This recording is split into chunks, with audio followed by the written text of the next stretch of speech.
गंदी स्मेल किसमें से आ रही है? ये गोबर है, मैंने मेहंदी में पिलाया था।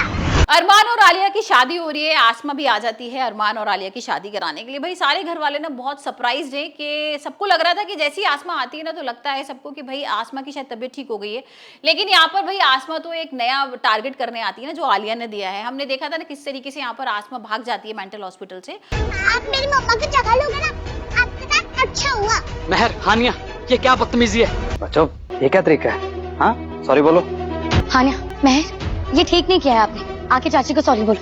नहीं नहीं। और वो जो गुंडा होता है बता देता है कि भाई आलिया को कि आसमा भाग गई है, और फिर आसमा और आलिया के बीच में झगड़ा भी होता है। यहाँ पर जो आलिया होती है ना वो उसके ऊपर चाकू रख देती है और उसको बोलती है कि मैं तुझे छोड़ने वाली नहीं हूँ, और तुझे बेटी का नाम तो बिल्कुल नहीं बताऊंगी आसमा, क्योंकि अभी तुझे एक बहुत मेन काम करना है। महर, आपने गलती की है ना, यहाँ के सॉरी बोलिए। आओ। नहीं नहीं। कोई बात नहीं आसमा, बच्चे हैं, तेरी जगह आलिया को देख पाना किसी के लिए भी आसान नहीं होगा।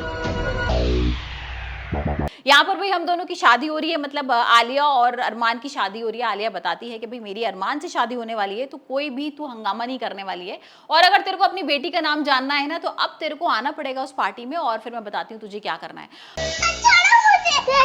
छोड़ो अभी बताती हूँ तुम दोनों को। चल चलो, बहुत हंसी आ रही थी ना तुम दोनों को मुझ पे, अब बाथरूम में बैठी ही करते रहो, देखती हूँ कैसे बाहर आते हो। और यहाँ पर वैसे ही करती है आसमा। कन्नू की शादियां की तैयारियां चल रही हैं, मेहंदी की रस्म हो रही है, और यहाँ पर आसमा आती है ढोल वोल लेकर, और सबको लगता है कि भाई आसमा की तबीयत ठीक होगी, लेकिन जैसे ही घर वाले पूछते हैं ना आसमा तुम्हारी तबीयत ठीक होगी, और हम तो आलिया की शादी करने वाले थे अरमान से बच्चों के लिए, तो आसमा कहती है हाँ आप ठीक कर रहे हो, क्योंकि मेरी तबीयत ना अभी तक ठीक नहीं हुई है, और मैं चाहती हूँ कि कन्नू की जिस दिन शादी हो ना उस दिन ही आलिया और अरमान की शादी हो जाए। आप समझ में नहीं आता है कि कैसे। मेरे बच्चों से दूर रहना, खबरदार अगर मेरे किसी भी बच्चे को घर जाए, समझे? इतनी सारी चीजें जल्दी होंगी। यहाँ पर अरमान भी थोड़ा सा गुस्सा होता है कि 24 घंटे में हम कैसे अपना प्लान कामयाब कर पाएंगे, तो आसमा कहती है हम सब कर लेंगे, लेकिन यहाँ पर भाई आलिया फिर इन लोगों के ऊपर भारी पड़ जाती है, क्योंकि यहाँ पर आसमा, एकम और अरमान जो प्लान बनाते हैं ना उसको वो फ्लॉप कर देती है।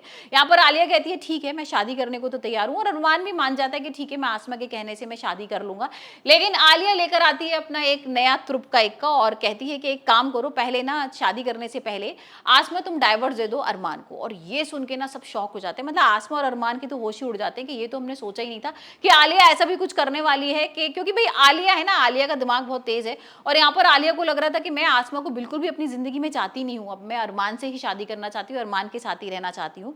तो यहाँ पर वो सब कुछ खत्म करना चाहती है, और वो कहती है कि भाई डाइवोर्स कर दो तो मैं शादी कर लूंगी। और ये सुन के ना आसमा के तो होश उड़ जाते हैं। अब आसमा क्या करती है तुम आने वाले एपिसोड में देखेंगे, क्योंकि भाई आसमा को उसकी बेटी का पता लगाना है ना, और यहाँ पर अरमान को भी समझ में आ गया है कि अगर हम आलिया की बात नहीं मानेंगे तो भाई वो कुछ ना कुछ गड़बड़ कर देगी और बेटी का नाम नहीं बताएगी, और यहाँ पर उसने ये भी धमकी दी है कि मैं उसको जान से मार भी सकती हूँ जो तुम्हारी लड़की है। तो अब यहाँ पर आसमा हो सकता है कि भी अरमान को डाइवोर्स दे दे, और फिर शायद आलिया उसको उसकी बेटी का नाम बता दे।